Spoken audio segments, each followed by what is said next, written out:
Listen, if you're holding physical silver right now, what I'm about to share could be the difference between protecting your wealth and watching it evaporate. And I'm not talking about the price going down. I'm talking about something far more insidious that's happening right under your nose. You see, while everyone's been focused on gold hitting new all-time highs, silver's been sitting there, quietly accumulating the most explosive setup I've seen in my entire career. But here's what nobody's telling you. The very thing that makes silver valuable is also what makes it incredibly vulnerable right now. Let me explain what I mean. Right now, as I'm recording this, silver is trading around $30 an ounce. Gold just crossed 2,700. That puts the gold to silver ratio at 90 to 1. Historically, that ratio averages around 60 to 1. During the peak of silver's bull run in 2011, it dropped all the way down to 31 to 1. Think about what that means. If silver just returned to its historical average ratio with gold at current prices, we're looking at $45 silver. If it went back to that 2011 ratio, we're talking $87 an ounce. But here's where it gets interesting. And this is what you need to understand. Silver isn't just a monetary metal anymore. It's become absolutely critical to the entire green energy transition, to electric vehicles, to solar panels, to 5G infrastructure. The Silver Institute just released their latest report, and industrial demand for silver hit a record 1.2 billion ounces last year. That's up 23% from just 5 years ago. Now you might be thinking, okay, so demand is strong. That's good for my silver holdings, right? And you'd be partially correct. But here's the problem. And this is where that serious warning comes in. The global silver market is facing a structural deficit. We're consuming more silver than we're mining. Last year alone, the deficit was over 200 million ounces. That's the fourth consecutive year of deficits. The total cumulative deficit over the past 4 years, nearly 700 million ounces. To put that in perspective, that's almost the entire annual mine supply. So where's that silver coming from? It's coming from above-ground stockpiles. It's coming from recycling. It's coming from existing inventories. And those inventories are being drawn down at an alarming rate. Here's what most people don't realize. The COMEX, the major exchange where silver futures are traded, has seen its registered silver inventories, the silver that's actually available for delivery, drop by over 60% in the last 3 years. We're talking about going from over 150 million ounces down to less than 60 million ounces, and that's happening while open interest, the number of contracts betting on silver prices, remains near all-time highs. Let me paint you a picture of what this means. Imagine you're at a bank, and there are 100 people in line, all holding withdrawal slips. But when you look in the vault, there's only enough cash for 20 of them. What happens when everyone realizes this at the same time? That's the situation we're looking at in the silver market right now. But it gets even more concerning. The London Bullion Market Association, the LBMA, which handles the majority of global silver trading, has been incredibly opaque about their actual physical inventories. Unlike the COMEX, which publishes daily inventory reports, the LBMA only provides quarterly updates, and even those are vague. Industry insiders have been raising red flags about this for years. There are serious questions about whether the physical silver backing all those paper contracts actually exists in the quantities claimed. Now, I want you to think about your silver sitting in that safe. You bought it because you understood that it's real money, that it's a store of value, that it protects against inflation and currency debasement. You did the right thing. But here's what's happening that threatens even physical holders like you. The price of silver isn't determined by the physical market anymore. It's determined by the paper market, by these futures contracts and derivatives that trade in volumes hundreds of times larger than the actual physical metal that changes hands. When you have that much leverage, that much paper silver trading relative to physical silver, the price can be manipulated, it can be suppressed, and it has been. There have been multiple investigations and settlements involving major banks manipulating the silver market. JP Morgan paid nearly $1 billion in fines for spoofing the precious metals markets. Deutsche Bank, HSBC, UBS, all have been caught and fined for rigging silver prices. This isn't conspiracy theory. This is documented fact, admitted in court, settled with massive fines. But here's the thing about manipulation.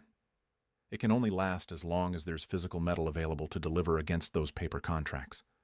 Once the physical runs out, Once those inventories are depleted, the manipulation ends. And when it ends violently. Let me take you back to a moment in history that perfectly illustrates what I'm talking about. March 1980. The Hunt brothers, Nelson Bunker Hunt and William Herbert Hunt, had been accumulating silver for years. They understood that silver was undervalued. They understood the supply-demand dynamics. At their peak, they controlled over half of the world's deliverable silver supply. The price of silver went from $6 an ounce in 1979 to $50 an ounce by January 1980. But then the exchanges changed the rules. They implemented position limits. They raised margin requirements. They made it impossible for the Hunts to maintain their positions.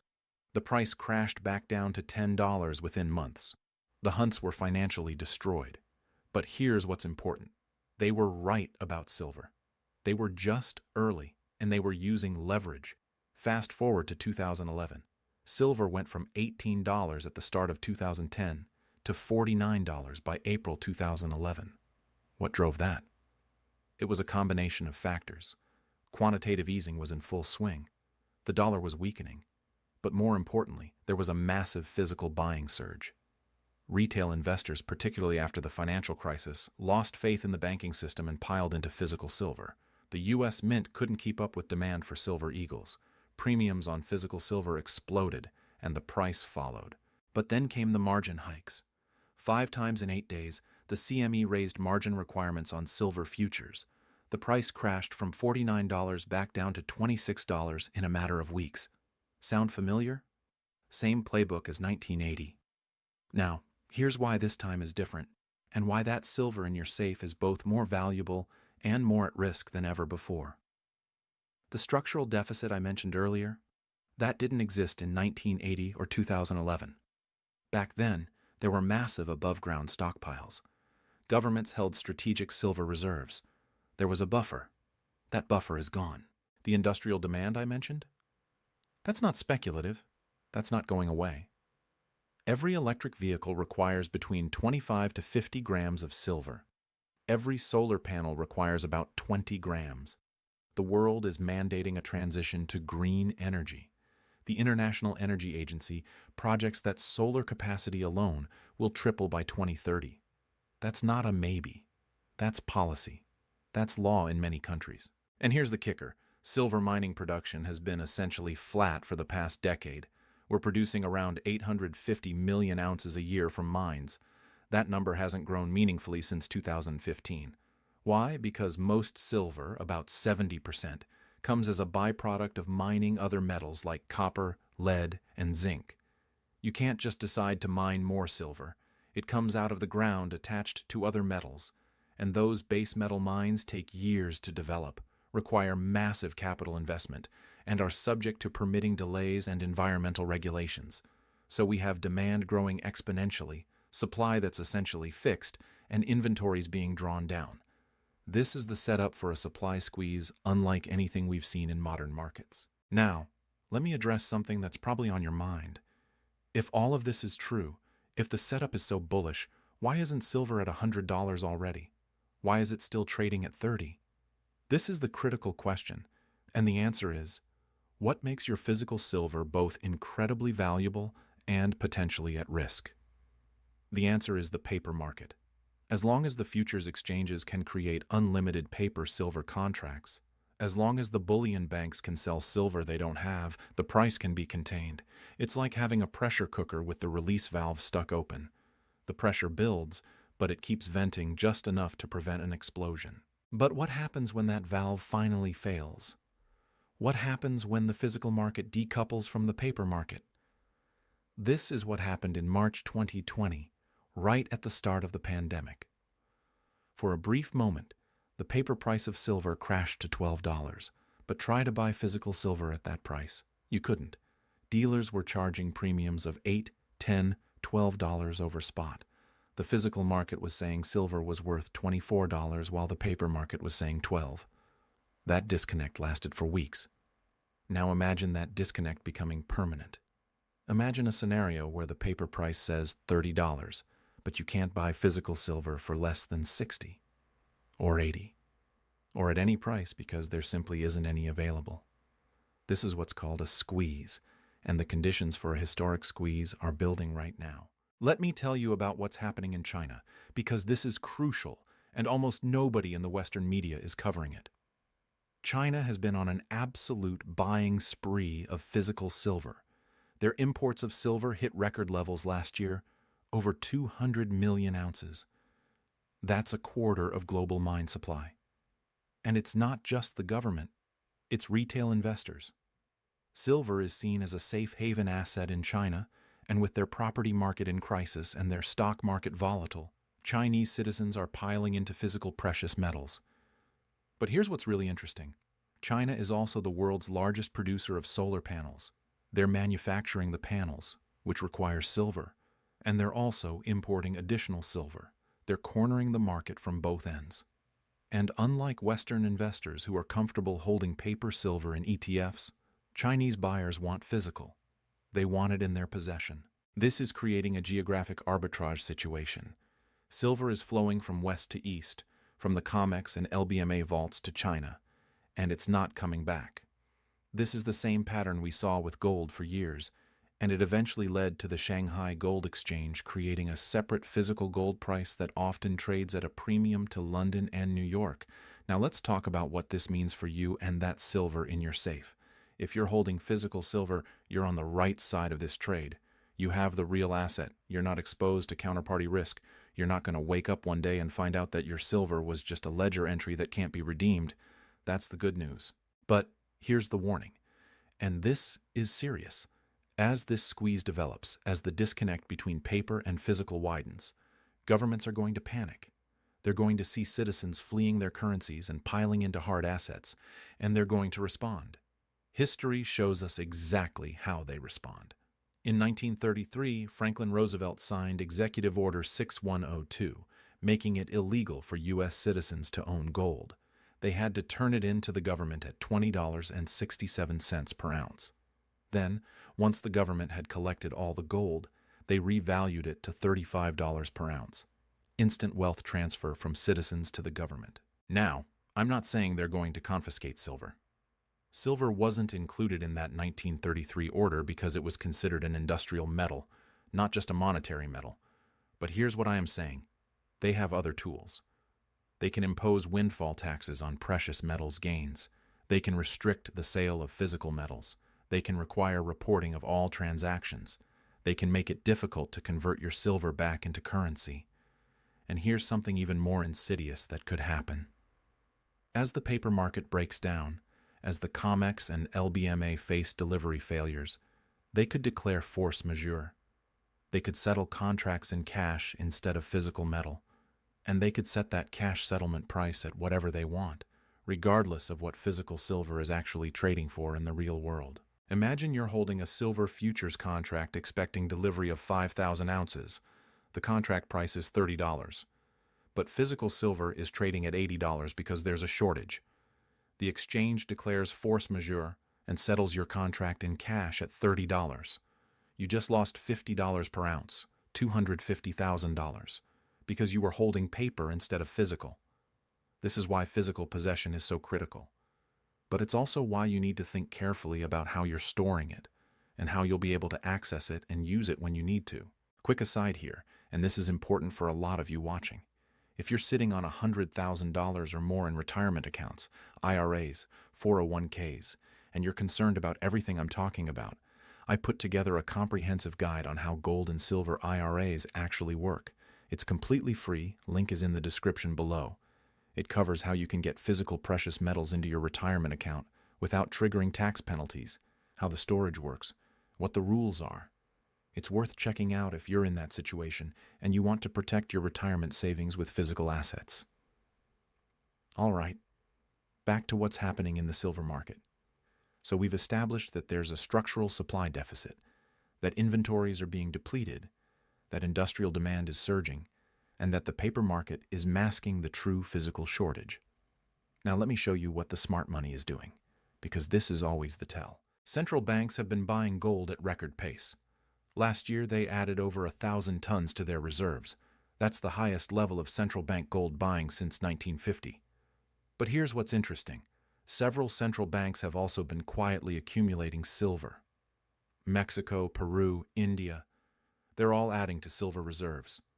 Why would central banks, which have access to the best market intelligence in the world, be buying silver if it wasn't significantly undervalued? Then you have the mining companies themselves. The silver miners are not hedging their production. Normally, when a mining company thinks the price of their product is going to fall, they sell forward contracts to lock in current prices. It's called hedging. But right now, the silver miners have the lowest hedge books in decades. They're not selling forward, they're keeping their exposure to rising silver prices. That tells you everything you need to know about what the people who actually produce silver think is coming. And then there's the ETF situation. The largest silver ETF, SLV, has seen massive inflows over the past year. But here's the concerning part. There are serious questions about whether SLV actually holds all the physical silver it claims to hold. The prospectus has language that allows them to hold unallocated silver, which is basically an IOU from a bank. If there's a squeeze and those banks can't deliver, SLV holders could be left with nothing. This is why the premium on physical silver over the spot price has been elevated for years now. You can see the spot price at $30, but try to buy silver eagles or maple leafs from a dealer. You're paying $4, $5, $6 over spot. That premium is the market's way of saying the paper price doesn't reflect the true supply-demand dynamics of physical metal. Now let's talk about timing, because I know that's what everyone wants to know. When is this squeeze going to happen? When is silver going to explode? And the honest answer is, I don't know exactly when. Nobody does. But I can tell you what the catalysts are, what the triggers could be. The first trigger is a delivery default on the COMEX. If a major player stands for delivery, demands physical silver, and the exchange can't deliver, that's game over for the paper market. Confidence evaporates overnight. Everyone rushes to convert paper to physical. The squeeze is on. The second trigger is a currency crisis. If the dollar loses its reserve status, if there's a major devaluation, if inflation spirals out of control, people flee to hard assets. We saw a preview of this in 2020 when the Fed printed trillions. Silver went from $12 to $30 in a matter of months. The third trigger is a geopolitical event, a war, a major trade disruption, a breakdown in the global financial system. These are the kinds of events that send people scrambling for tangible assets they can hold in their hands. And here's the thing about triggers. You don't see them coming until they've already happened. By the time it's obvious that the squeeze is on, it's too late to position yourself. The premiums are already sky high. The metal is already unavailable. You're chasing the market instead of being ahead of it. This is why I'm making this video. This is why I'm issuing this warning. If you have silver in your safe right now, you're positioned correctly. But you need to understand the risks. You need to have a plan for how you're going to navigate what's coming. And you need to be prepared for governments and institutions to change the rules when they start losing control. Let me give you some practical considerations. First, make sure your silver is in a form that's easily recognizable and tradable. Government-minted coins like silver eagles, maple leafs, philharmonics, these are universally recognized. Generic rounds and bars are fine, but they might be harder to sell in a crisis. You want liquidity. Second, think about your storage situation. If you're keeping everything in a bank-safe deposit box, understand that banks can be closed. Access can be restricted, especially during a financial crisis. Having at least some of your silver in your personal possession in a secure location you control is important. Third, don't put all your eggs in one basket. Silver should be part of a diversified strategy. Yes, I'm bullish on silver. Yes, I think the setup is explosive. But you still need other assets, other forms of wealth preservation. Don't be the person who goes all in on one thing, no matter how compelling the story is. Fourth, understand the tax implications. In many jurisdictions, selling silver is treated as a collectible for tax purposes, which means higher capital gains rates than stocks or bonds. Know the rules in your area. Plan accordingly. The last thing you want is to make a great trade and then lose half of it to taxes because you didn't structure it properly. And fifth, this is crucial. Have a plan for what you're going to do when silver does spike. Are you going to sell some? Are you going to hold it all? Are you going to trade it for other assets? You need to decide this now, before emotions are running high, before you're caught up in the euphoria of a parabolic move. Because here's what happens in every precious metals bull market. It goes up, everyone gets excited, it goes up more. People start thinking it's going to $1,000 an ounce, and then it crashes. And the people who rode it all the way up and all the way back down are the ones who end up with nothing but regrets. Don't be that person. Have a plan. Stick to it. Now let me address the skeptics, because I know there are people watching this thinking, this is just fear-mongering. Silver's been going to explode for years and it never does. This is just another hype cycle. And look, I get it. There have been a lot of false alarms in the precious metals space. A lot of people have been calling for silver to go to $100 for a decade, and it hasn't happened. But here's the difference this time. The fundamentals have never been this compelling. The structural deficit is real. The inventory drawdowns are real. The industrial demand surge is real. These aren't predictions or theories. These are facts, documented by industry organizations, visible in the data. And more importantly, the monetary backdrop has never been this supportive. We have negative real interest rates across most of the developed world. We have central banks that have explicitly abandoned any pretense of fiscal discipline. We have debt-to-GDP ratios that are completely unsustainable. We have a global reserve currency system that's fracturing in real time. All of these factors create an environment where hard assets, tangible stores of value, become increasingly attractive. And silver, with its dual nature as both a monetary metal and an industrial commodity, is uniquely positioned to benefit. But let me be clear about something. I'm not telling you to go out and buy more silver. I'm not telling you to sell your silver. I'm telling you to understand what you own, to understand the risks and opportunities, and to be prepared for what could be a historic shift in the precious metals markets. If you already have silver in your safe, you've done the hard part. You've acquired the physical metal. You've taken possession. You're not exposed to the counterparty risks of the paper market. That's huge. But now you need to think about the next phase. You need to think about how you're going to protect that wealth, how you're going to navigate the potential regulatory changes, how you're going to know when it's time to take some profits versus when it's time to hold. And if you don't have any silver yet, if you're watching this and thinking maybe you should get some, my advice is this: start small. Don't go all in. Don't bet the farm. Buy some physical silver. Take possession of it. Get comfortable with owning it. Understand what it feels like to hold real money in your hands. And then, if the thesis plays out, if the squeeze develops, you'll be positioned to benefit without having taken excessive risk. Because at the end of the day, this is about wealth preservation. It's about protecting what you've worked for. It's about having a hedge against the monetary insanity that's playing out in real time. Silver isn't going to make you rich overnight. But it could be the difference between maintaining your purchasing power and watching your savings evaporate in a currency crisis. The warning I'm issuing today is this: the silver market is more fragile than it appears. The paper price is masking a physical shortage. The inventories are being depleted. The industrial demand is surging. And when this breaks, when the physical market finally decouples from the paper market, it's going to happen fast, faster than most people can react. If you have silver in your safe, you're ahead of the curve. But stay informed. Watch the inventory levels. Watch the premiums. Watch what the smart money is doing. And most importantly, have a plan for how you're going to navigate what's coming. Because this isn't just about silver. This is about a fundamental shift in how people view money, how they view wealth, how they view the relationship between governments and citizens. Silver is just the canary in the coal mine. It's the early warning system for a much larger transformation that's underway. The question isn't whether this transformation is coming. The question is whether you'll be prepared when it arrives. And if you have silver in your safe right now, you're already more prepared than 99% of people. Just make sure you understand what you own, why you own it, and what you're going to do with it when the world finally wakes up to what you already know. Stay vigilant, stay informed, and protect what's yours.